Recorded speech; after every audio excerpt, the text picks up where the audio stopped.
Given that f of x equals this function right here, 3 over 2 times 4 to the x plus 3 power, we want to evaluate f of 0 and f of negative 3. Okay, so remember, evaluating means we're simply going to plug in these values into the x, but notice that this is an exponential function, right? Okay, the variable is in the exponent of this guy right here. Okay, so you do want to be a little bit careful with how you do this and how you evaluate it. Okay, so let's try it out, right? So f of 0 means in the function, we're going to replace the x, in this case, with 0, right? So let's just write everything out. And remember, this is an exponent now, okay? So we'll rewrite this as 3 over 2 times 4. And in this case, 0 plus 3 is just equal to 3, right? And now remember, by the order of operations, we always do the exponent first. So 4 to the third power, okay, that gives us 64.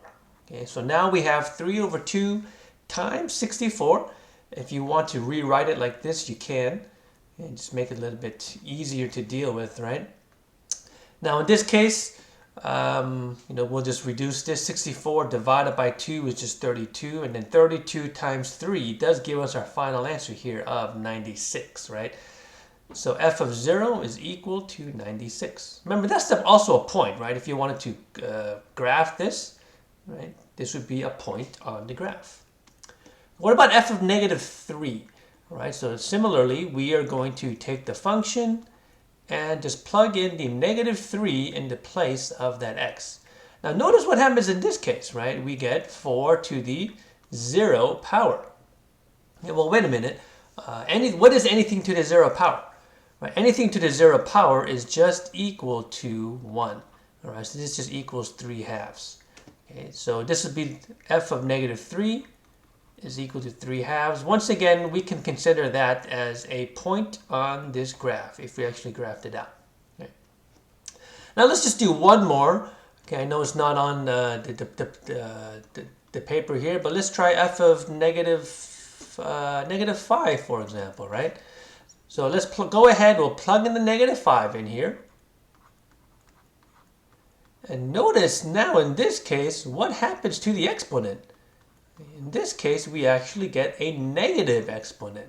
Okay, negative 5 plus 3 is negative 2. Okay, well, wait a minute. What does the negative exponent do? Okay, remember, the negative exponent takes the reciprocal of the base. So if we want to make this into a positive exponent, okay, we have to take the reciprocal of 4. Oh, well, what is the reciprocal of 4? It's 1 over 4, right? So that makes the exponent a positive exponent. Okay. So this we should be able to sort of calculate, right? 1 over 4 squared is just 1 over 16. Okay? And then we can finally just multiply the top, multiply the denominators here. Nothing cancels out, right? So we get 3 over 32. So that's f of negative 5. Once again, that is a point on the graph, right? Negative 5, 3 over 32.